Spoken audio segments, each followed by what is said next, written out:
Hello, it's Young Europe again. We are today in Brussels, and I would kindly ask you to introduce yourself, maybe. So I'm Christophe Leclercq. I'm French, as you can hear. I've been living in this town for a long time, and we created EURACTIV, which is a media network. I will explain a little bit more. And I'm also dealing with Fondation EURACTIV, which is a non-profit think tank thinking about the health of the media sector. Was it your goal as a teenager to start EURACTIV and Fondation EURACTIV? As a teenager, I had many different ideas. As a student, I definitely wanted to create a cross-border company because I'm from the 92 generation, the ones that saw the development of the internal market and also the launch of programs like Erasmus. We can come back to that. And I felt that these kind of people would want to work in companies that were not necessarily large multinationals, but working in several locations. And that's more or less what we have done with the EURACTIV Media Network. And in terms of topics, I did consider a postgraduate study in journalism. I was offered to go also in sociology, business administration, and I decided for business administration because it sounded more serious. And it's probably useful to know how to make money and not only to write and spend it. So you started business administration, if I got it right. Did you make also some international experience while you studied? Because it seemed like you are very enthusiastic about working international. Yes. My first background was to study political science, and it was very good, but very French. And then indeed, I went through a business administration program with what I would call pre-Erasmus type exchanges at New York University, and more importantly, at the University of Cologne. And basically, it's via my German experience that I became really European and then took further initiatives. Was it hard to learn German? Or did you learn German at all? Or was it more? Of course, that's a must. I even tried to write a PhD thesis in German, but that was too difficult. I didn't manage. On the other hand, in Germany, with other people, we developed a student association called EG Europe. And we were the main organization lobbying for Erasmus. I remember a fairly famous lunch with François Mitterrand at l'Élysée, and the people at the European Commission were flabbergasted that we were talking at this high level, expressing the needs of our generation. And it was a small pilot project triggered by the Parliament at the time, and it became the huge program that you all know about. Wow. What did you... It was your first contact with the European project, right? What did you do after that? After you finished your studies, what was the next thing where you worked in an international or European environment? So I worked for 2 years in the car industry for Renault in Germany. Trying to sell French cars to the German is quite a challenge. And in parallel, we were developing this student organization. After that, I did an internship at the European Commission. So I was really discovering not only Europe, but the EU at the core of the policy circles. Was it your first time in Brussels then? Nearly, yes, a few months after. In parallel to my stage at the European Commission, I created something called Euromanagers, which was a job fair. I was always very entrepreneurial, so I was, you could say, misusing my internship to develop something on the side on a non-profit basis. And it was again with the idea that with Erasmus, people would look for cross-border careers, and there should be a place where students with international experience would meet big national companies wanting to recruit outside their borders. This has worked very well. It was then taken over by some colleagues of mine and transformed into a recruitment company. And again, I was faced with different options, and I decided to go for the more serious one, which was to join McKinsey, the strategy consultancy. What did you learn at McKinsey? How long have you been at McKinsey, and what did you learn there? I've been there for 5.5 years.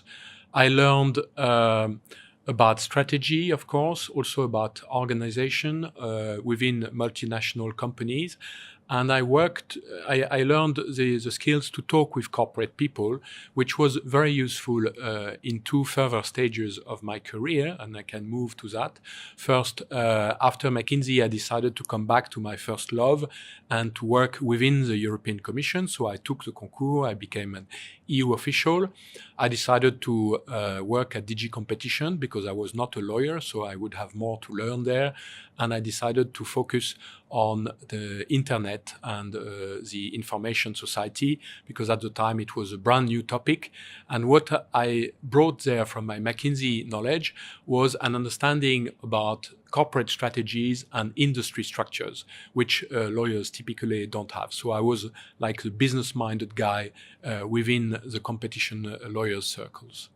Which year did you start at the commission, and when, in which year did you decided to work close to the internet? Yes, I was at the commission between 1995 and 1998. 1998 was the opening of the telecoms market. A big prerequisite for internet growth was to liberalize the telecom market. So I was part of that team, dealing personally with internet matters, which were a tiny topic at the beginning. And the more I was understanding about it, the more I felt that something could be done with this technology. This was a time of the dot-coms. You are too young to remember, but many internet companies were developed with no business plan to speak of, with tons of money from the Silicon Valley. I didn't have much money. I had mainly an address book, and therefore we did not spend too much, and therefore we survived. So that's it's at the European Commission that I had the idea to develop an internet media, which then became called EURACTIV. So you had the idea at the Commission to start a media company, and you were quite aware in the decision-making process when you decided there has to be an internet company, not a print media company, right? Could you explain why did you decide to do it more in internet, not print media, which is the case until today? Like, it was, in which year did you start? I started the project at the end of 1998, but we were really fully operational only in year 2000 in English, and then adding languages, etc. I would say initially we had a website, and then we had a proper portal, and then we could really claim to call it a media. It was a media in the concept from the outset, but of course, at the beginning we had to learn a lot. To answer your question on technology, I was driven not by some kind of internet ideology. I'm not a technologue by background. I was driven by transparency. And I understood that internet would make access to information much cheaper, that volume would not be an issue. And at the time, Brussels, the EU circles were very much of a black box, and we wanted to put a lot of information available for the citizens for free. And this we could not have done on paper. All our competitors were paper-centered. The leader at the time was European Voice, a subsidiary of The Economist, which doesn't exist anymore. And I would claim that until the end of European Voice, which is only 4 years ago, we had a better website than this large group. European Voice was back then a print medium, right? Mainly, plus a website which was never as good as a newspaper. Okay. Would you say this is why it was just in Brussels and or just related to the European Union, this medium? It was not a national medium, it was rather a European medium? That's correct. European Voice, like other specialized media, was focusing primarily on Brussels EU circles.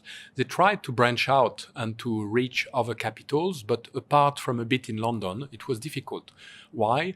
A, because they had only one language. That's kind of obvious, but it's still only one language in most publications. And secondly, because paper does not circulate as fast and as well as the internet.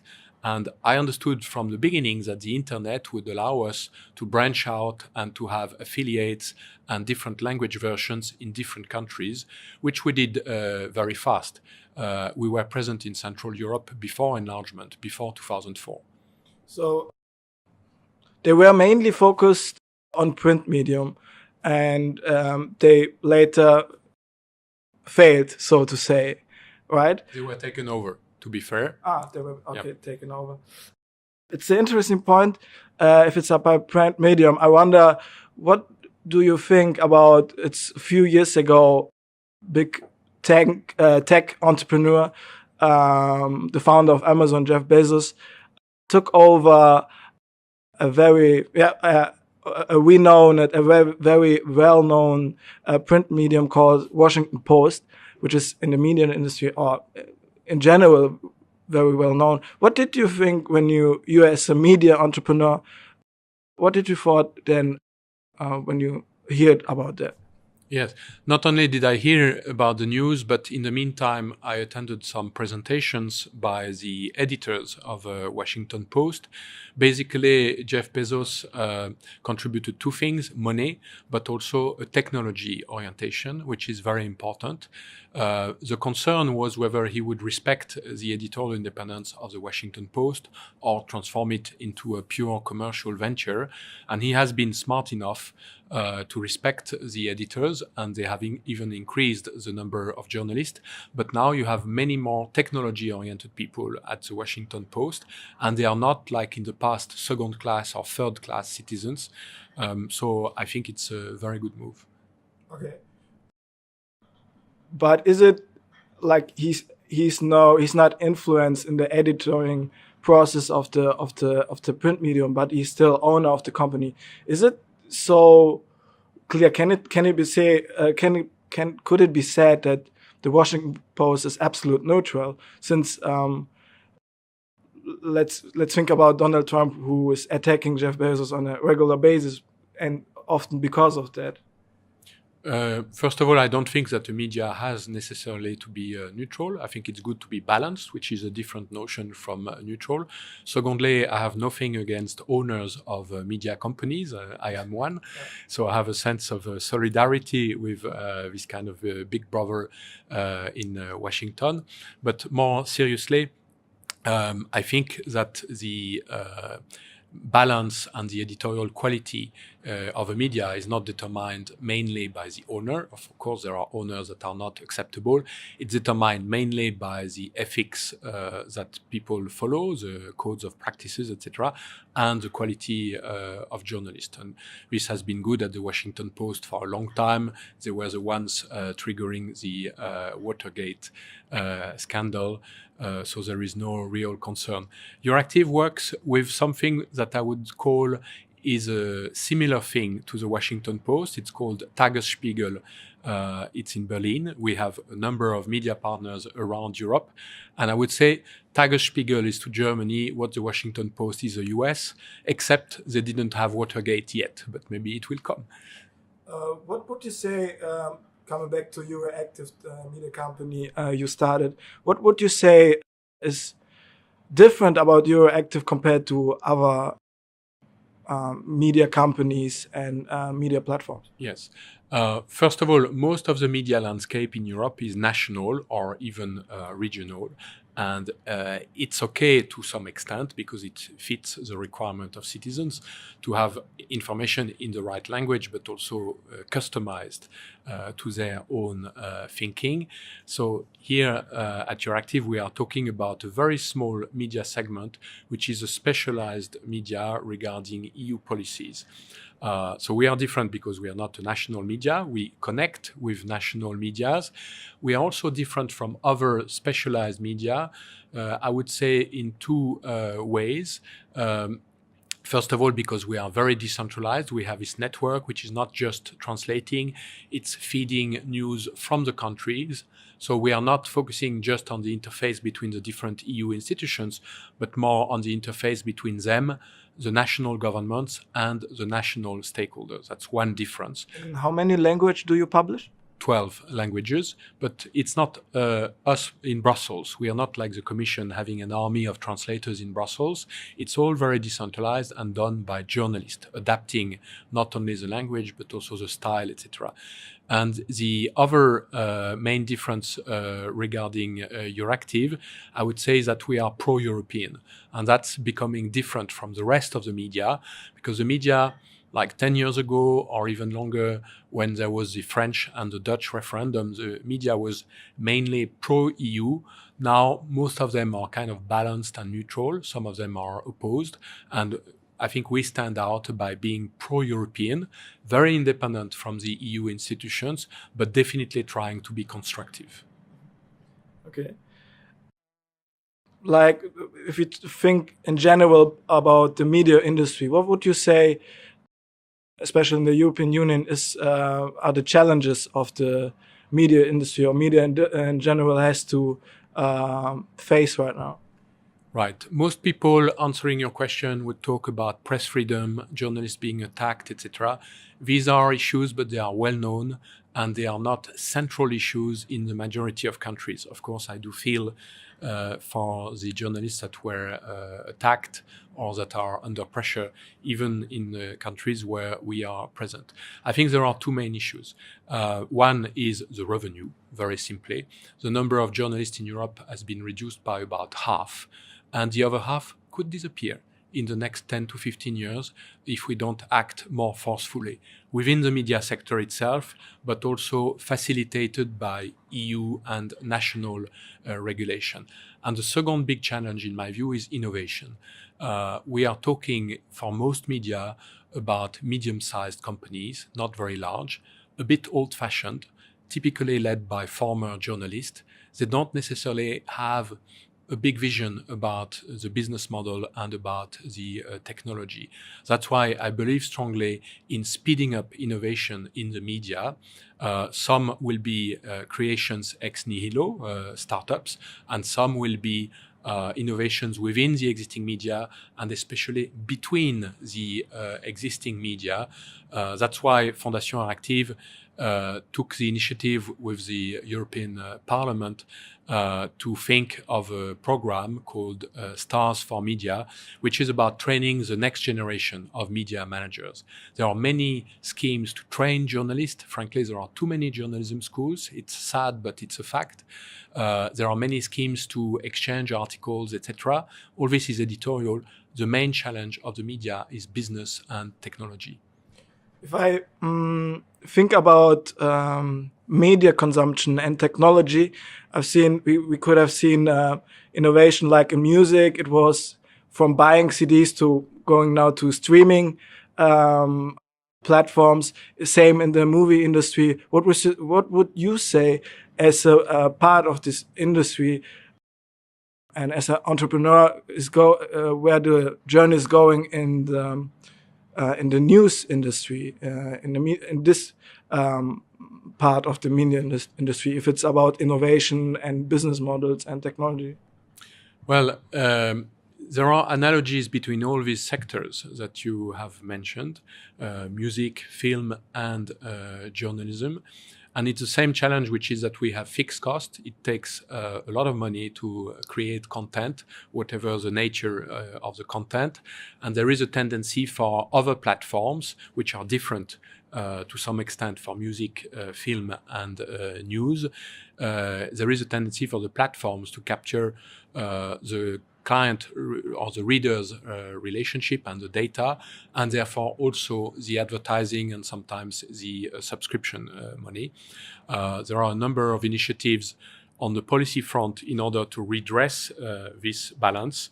Commissioner Maria Gabriel mentions in her speeches lately that the media sector has lost 9 billion euros in revenues to the platforms. This is absolutely huge. and there is no way that the EU institutions or the governments can or should subsidize for such an amount. So we need to work on the policy front to make sure that the negotiations between the platforms like Facebook and Google and their subsidiaries, YouTube, Snapchat, WhatsApp, etc., so that there is more balance between those and the media sector, which has paid to create all this news content. But a lot of, as far as I know, a lot of traffic is coming from these platforms to media sites, to media platforms. Would it be not harmful to price this this traffic or this source of traffic? There is, apart from minor subscription schemes, there is no talk about making access to such information on the platforms paying. This is a kind of misleading rumor which has been spread by the other side, basically. And you say the traffic comes from the platforms. I disagree. It comes from the users. It's the users that are spending their time and that are, in the end, the target for the advertising. And the question is how to distribute in a fair way the money that is made between the users and the advertisers. And both have a role to play, the media companies creating the content and the platforms which provide part of the visibility between the users and the media companies. Another topic, closely connected to EU or legislation made by the European Union is which causes sometimes, or as we can observe, causes sometimes high level of Euroscepticism in some countries of the European Union. And also what we currently can observe right now is a high amount of fake news.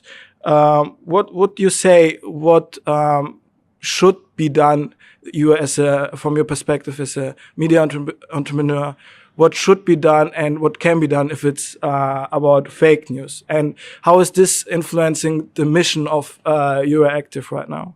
Right. First, I agree that this is a big issue, and I would draw a parallel between the rise of the social media, the rise of disinformation, also called fake news, and the rise of populism, which risks undermining not only the EU, but any kind of fact-based policy making. So it is worth indeed spending time and energy in these policy circles. I would say, from my viewpoint, there are two things to be done. One is to continue providing good media coverage in an innovative way, and that is the task of EURACTIV. It does it in combination with its national media partners, which typically are bigger than itself. So EURACTIV is a kind of bridge between national public spheres. I should probably not be much longer on that front. And the other thing we have in the EURACTIV family is my own focus. It's Fondation EURACTIV. Fondation EURACTIV is focusing on two legs. One is training, I've mentioned that before, and secondly, policies to help the development of a healthy media sector. In this context, I was a member of the high-level expert group on disinformation. I have to summarize very much the process that we went through last year. Basically, it led to a number of good recommendations. Most of them have not been detailed and implemented yet, but I hope it will be the case in the next mandate of the EU. We can come back to this point. The main thing which has happened is that a code of practice was signed between the platforms and the advertisers. It has been seen generally as relatively weak. It is not including measurements, figures, targets. And indeed, the first reports came out 10 days ago, and they were generally seen as very disappointing. So the platforms have a lot more to do. In the report by the high-level expert group, we have recommended, and the Commission had endorsed, that first there would be self-regulation, meaning the platforms can decide themselves in cooperation with their partners how they will tackle the topic. And then, if needed, we would move to co-regulation, which means that the EU institutions and the governments would take legislative and regulatory actions to push the platforms in the right direction. This is now badly needed. It's in fact a bit late. We are just a few months before the EU elections, but we have to look beyond the EU elections. So what would you say, like easily said, what would you say are we safe against fake news if we think now about upcoming EU elections with the measures you recently just mentioned it? No, we are not safe. But it's too easy to take obvious solutions which can turn wrong. My summary of our report takes just one sentence in 3 elements: avoid censorship, dilute fake news, promote quality content. Avoiding censorship has not completely been done. In my own country, France, there is a fake news law which is good on most points, but it does give the judge some powers to take away some articles or even to disconnect some TV channels, which the media people find excessive. Diluting fake news, this is what the platforms should be doing. For that, they need help in indexing the quality of sources, and that can be done by people outside the platforms, especially in the media sector itself. So there is a basis for cooperation there, which could even be remunerated. The principle is there in the Code of Practice from last September. It's called trustworthiness indicators, but they have not been implemented. And as for promoting quality content, there has been lots of talks about that, but not very much done. I can say more if you wish. Yes, please. The main point again is to regulate the relations between the platforms and their different partners, advertisers and media. It takes, for example, transparency. It takes the copyright directive, which is being finalized. And then it will be necessary for the competition authorities to accompany the negotiations. That sounds a little bit complex. You remember that I was a DG competition official, so I know about these tools. And basically, when you have 2 giants negotiating with millions of very small companies on the terms at which they can use their content, there is a high risk of abuse of dominant position. And the EU institutions should, right from the outset, say co-regulation is not just about carrots, do the right thing and derive good reputation. It's about sticks. There are sticks in the public sector to redress the negotiations. They should be waved firmly and used. One could also trigger what is called a sector inquiry to look at the whole ecosystem between platforms, media, and the advertising world. And such a study would lead to a number of policy ideas, which can then be transformed into decisions in the next EU mandate. And finally, one can take a number of positive measures regarding the media sector. It's not mainly about subsidies. There have been a string of subsidized media projects in the past, and most of them have not been renewed. We can regret it, but that's the past. On the money side, one can help the media sector with 2 main things. One is skills. I've already addressed it. The other one is helping innovation, giving easier access to the media sector to R&D funding. There are billions under Horizon 2020. There is substantial amounts under Creative Europe, and that could trigger the interest of media companies. And then there are other elements regarding the policies. For example, data privacy. A number of regulations of advertising are cutting across the board, and they are affecting small companies in a much bigger way than the giants they were aimed for. And so one could develop what I would call differentiated legislation to facilitate creativity and the development of smaller companies. This would be part of the next legislation, right? Yes. Coming next to the next legislation, what do you expect and how do you observe now the upcoming elections which are taking place in a few months? Yes. I'm sure there will be some destabilization and some populist gains in a number of countries. I don't hope that there will be a majority of Eurosceptics in the next parliament. And even if they were numerous, it's not given that they would come together. Some are fairly radically right-wing, some fairly radically left-wing. I think there will be still a majority for mainstream parties, so the potential for a coalition. In the past, it was a coalition between the People's Party and the Social Democrats. I think this coalition will be widened to the Liberals, including some French contingent with En Marche, and the Greens, which are now a mainstream party. And between those four groups, I do hope that the next parliament will be capable of taking decisions and supporting an effective commission. So we are talking about the next mandate of the EU and what priorities there could be. I will not address all of them, but I'm interacting with a number of MEPs, a number of stakeholders, and basically there is a need for one of the priorities to be around democracy. Let me step back for a minute and look at the 10 priorities that President Juncker proposed and got approved. One of them was on the digital single market. This was the result of the effort by lobbies, notably Facebook and Google, and also many others. I think this was necessary, but not sufficient. Now, this is like a horizontal policy, decreasing the borders. Now we need to build vertical policies, which is accompanying the development of a number of sectors, software, many creative industries, etc., but also the media sector. And my proposal would be to relate this to the general goal and to the need to have better tools for democracy.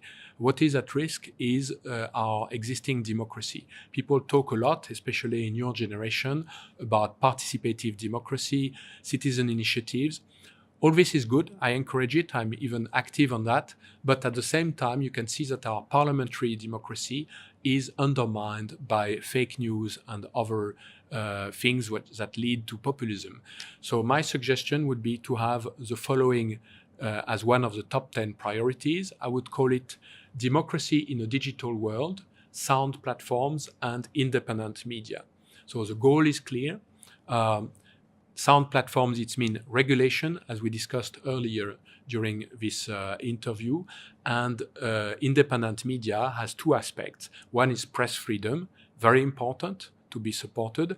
And secondly, the sustainability of the revenue models of the media, which should not be mandated from Brussels, but it should be facilitated that the media can innovate and develop more sustainable business models.